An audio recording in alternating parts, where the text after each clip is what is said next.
Assalamualaikum warahmatullahi wabarakatuh. Halo teman-teman semua, selamat datang di video pertama saya di channel Hang is Talking.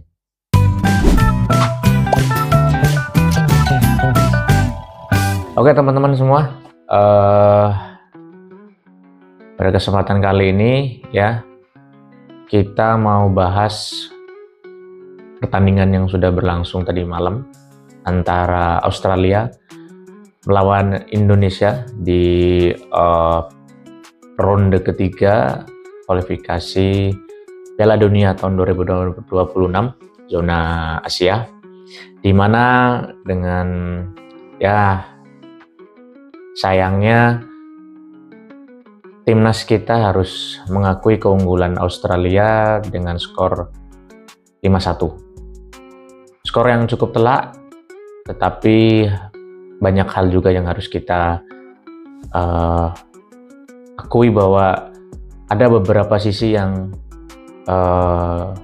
kita kurang, tapi juga ada sisi yang bisa kita lihat positifnya ya. Jadi tetap semangat teman-teman, tetap kita dukung timnas. Sebenarnya awalnya saya agak ragu dengan formasi yang dipakai oleh Kluivert. Bukan masalah formasinya sebenarnya, tapi lebih ke pemilihan pemain. Yang bisa dipertanyakan di pertandingan kali ini itu adalah pemasangan Nathan dan juga Strike. Kita tidak bisa mengecilkan nama dua pemain timnas kita itu, tapi dilihat dari performanya memang dua pemain ini bisa dibilang dari starting line up yang sudah ditunjuk, kedua pemain ini belum menunjukkan permainan yang baik ya, dimana Nathan di Swansea City juga tidak, bahkan nggak masuk line up-nya. Kemudian Strike juga di Brisbane Roar sudah dari bulan Januari kalau tidak salah itu nggak pernah main. Nah, dengan formasi 4-3-3 sebenarnya formasi ini sudah diprediksi lah. Bahkan saya sendiri juga sudah memprediksi bahwa timnas bakal main dengan formasi 4-3-3. Hanya saja masih kaget aja, bukan masih kaget sih sebenarnya, tapi apa ya namanya, nggak nyangka kalau Strike sama Nathan akan dimainkan sebagai starter utama.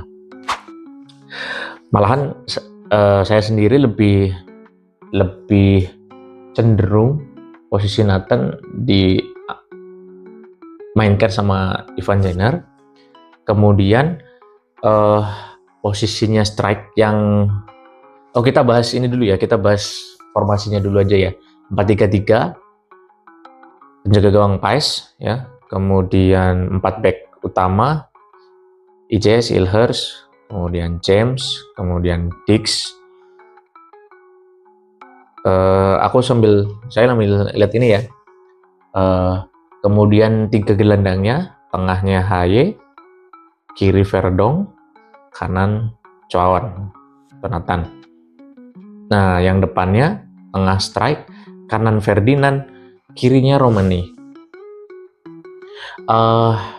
Formasi nggak masalah seperti yang tadi saya bilang, tapi yang jadi masalah adalah pemilihan pemain dan juga penempatan posisi pemain. Ya, Choawan menurut saya sendiri itu bisa diganti sama Hafner. Kemudian Strike bisa diganti sama mungkin Reinders mungkin ya, atau bisa juga dipasangkan James lebih ke depan di posisi Verdong digeser ke belakang. Kemudian ya Strike diganti sama Reinders ya. Reinders di kanan, Ferdinand di sebelah kiri. Romani jadi striker utamanya. Tapi nggak masalah lah. Menurut saya juga nasi sudah menjadi bubur, ini juga sudah taktik, dan saya rasa tim kepelatihan punya taktik sendiri, punya analisa sendiri tentang pemilihan starternya ini ya.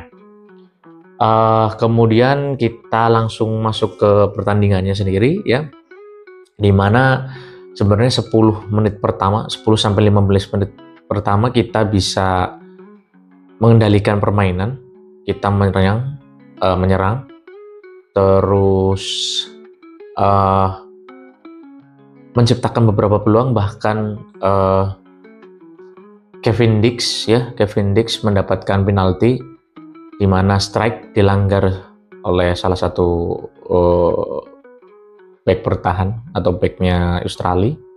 Sayangnya kena gawang di tiang sebelah kiri kiper kalau nggak salah. Itu bisa terjadi lah ya, namanya penalti itu bisa masuk, bisa juga enggak, dan kita tidak bisa salahkan Kevin Dix juga ya. Ini adalah penalti pertamanya di timnas, dan bahkan seorang Messi, seorang Ronaldo pun pernah mengalami atau melakukan tendangan penalti dan nggak masuk, dan kita nggak bisa salahkan Kevin Dix. Penempatan bolanya juga sebenarnya sudah bagus, powernya udah bagus, cuma sayang sekali harus kena gawang, harus kena tiang.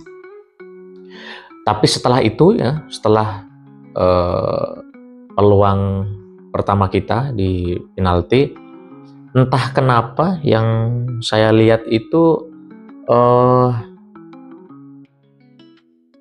kita seperti nggak punya pattern dalam menyerang ya, dimana mungkin ya saya kurang tahu apa yang terjadi. Defense line kita naik, dan itu yang dimanfaatkan oleh Australia. Kita bisa lihat ya, 1 counter jadi penalti dari Australia, kemudian 2 counter langsung jadi gol dari open play ya. Nah, ini yang jadi masalah ketika menggunakan strategi menyerang ya, tanpa melihat transisi bertahan kita ya.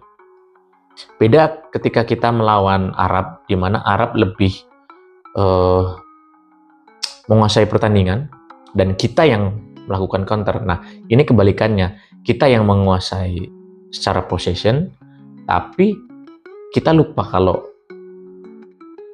tim yang kita lawan adalah Australia, di mana tim ini udah langganan Piala Dunia, walaupun pemainnya bukan yang starter, banyak yang cedera, tapi kita harus tahu bahwa ini Australia, dia punya kualitas untuk melakukan serangan ya. Dan saya rasa juga ini merupakan taktik dari pelatih Australia, bahwa tim Australia akan lebih bertahan dan cenderung mengandalkan counter ya. Itu terlihat dari formasinya juga sih, 5-2-3, di mana ada 5 back yang bertugas untuk menahan serangan dari timnas kita. Kemudian sebenarnya di babak kedua sendiri ada perubahan ya. Reinders masuk, dia menggantikan strike langsung. Kemudian ada perubahan yang dilakukan oleh timnas kita. Kita bisa menguasai pertandingan, kemudian lebih sabar ya, Kemudian juga ada beberapa peluang, mulai dari shootingannya Reinders yang masih bisa ditahan, dan juga golnya oleh Romani ya. Perbedaan di babak pertama yang saya lihat, di babak pertama kita itu sepertinya bingung untuk bagaimana mendistribusikan bola ke depan, sehingga beberapa kali kita menggunakan umpan lambung, kemudian passingnya juga nggak nyampe.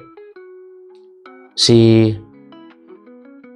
Haye maupun Verdong beberapa kali tidak memberikan passing sesuai dengan posisi pemainnya. Ya. Kita sering salah passing, ya.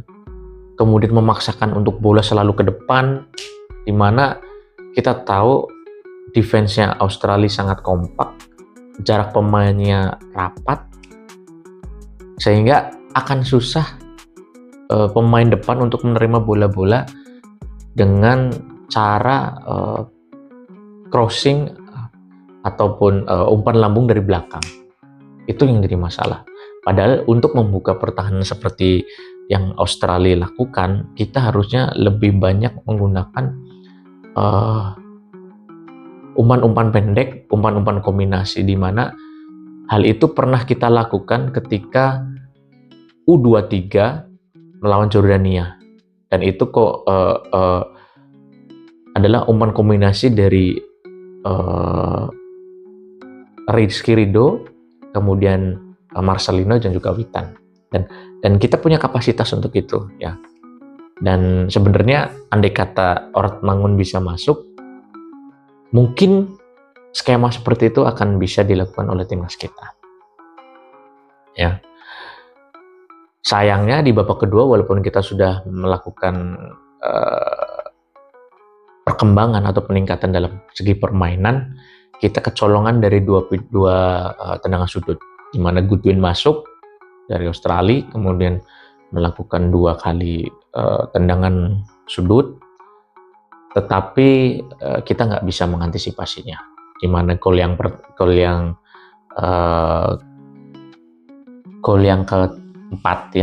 keempat itu siapa namanya tuh, Miller ya, Miller. Sebenarnya yang marking itu harusnya kan Sandy Walsh, ya. Saya nggak tahu itu kenapa Sandy Walsh ada di belakangnya Miller. Seharusnya kan dia tetap mengikuti, dan dia harusnya berada di antara Miller dan juga gawang. Dia harusnya ada di situ, tapi yang terjadi adalah si Sandy Walsh malah di belakangnya, di belakang Miller malah posisinya langsung menghadap ke gawang. Itu yang jadi masalah. Marking kita sangat-sangat buruk ketika menghadapi tendangan sudut dari Australia. Kemudian yang kedua, ada Irvin, ya, tendangan sudut juga, dan kalau tidak salah waktu itu si Haye, Tom Haye yang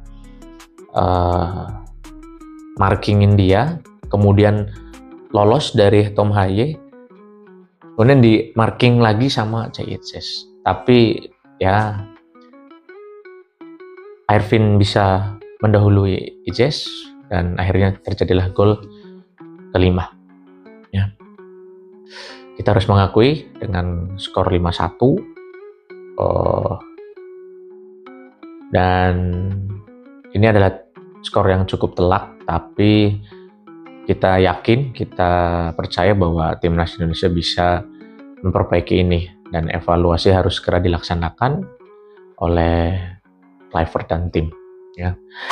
Dan ada beberapa catatan di pertandingan kali ini yang sudah saya tulis, di mana yang pertama adalah underperformnya lini tengah, ya. Tom Haye, Kelvin Verdong, dan juga Nathan. Passing nggak sampai, bahkan passingnya nggak tahu kemana, ya. High intensity dari transisi menyerang kita terlalu dipaksakan, sehingga defense line kita terlalu maju. Mungkin adaptasinya seperti Barcelona saat ini, ya, di bawah asuhan Hansi Flick. Tapi yang kita lupa adalah pemain kita belum siap untuk melakukan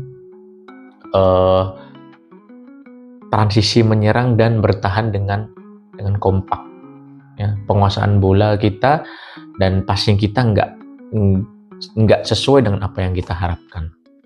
Ya. Kemudian seharusnya memang di babak pertama kita lebih sabar dalam menyerang. Ibarat kata kita cek ombaknya Australia dulu lah.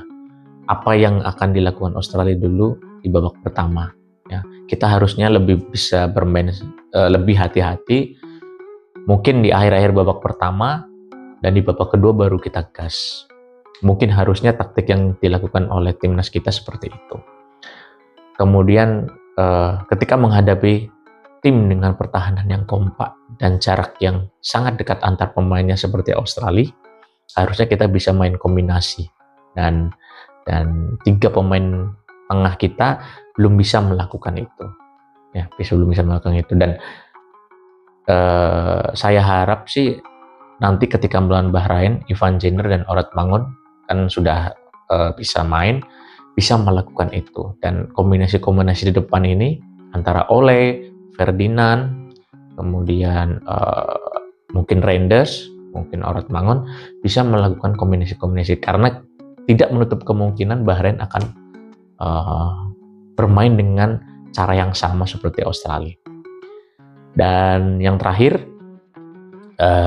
kredit acungan jempol untuk Ole Romani. Mungkin inilah waktu yang kita tunggu atau pemain yang kita tunggu untuk mengisi lini depan kita, di mana pada pertandingan kali ini satu-satunya pemain dengan rating di atas 7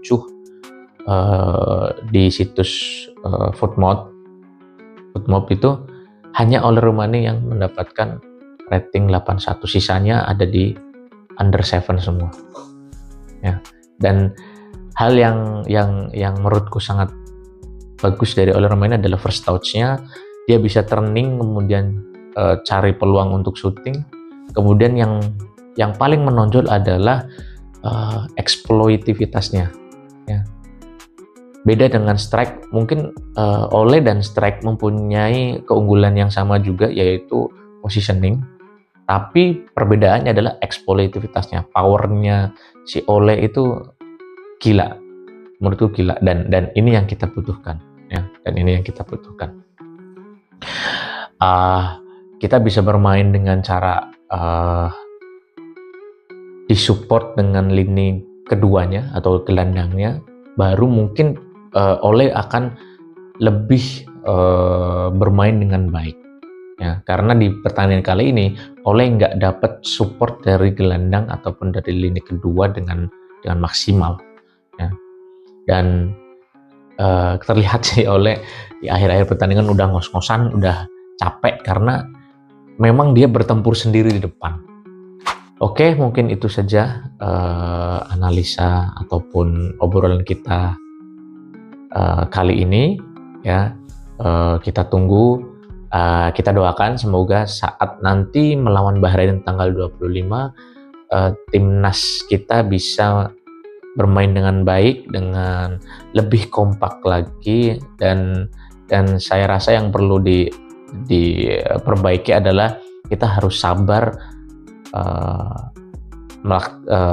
memainkan permainan yang menyerang, ya, tidak terlalu terburu-buru. Dan sambil kita cari peluang lini mana yang harus kita eksploitasi dari Bahrain nantinya, ya.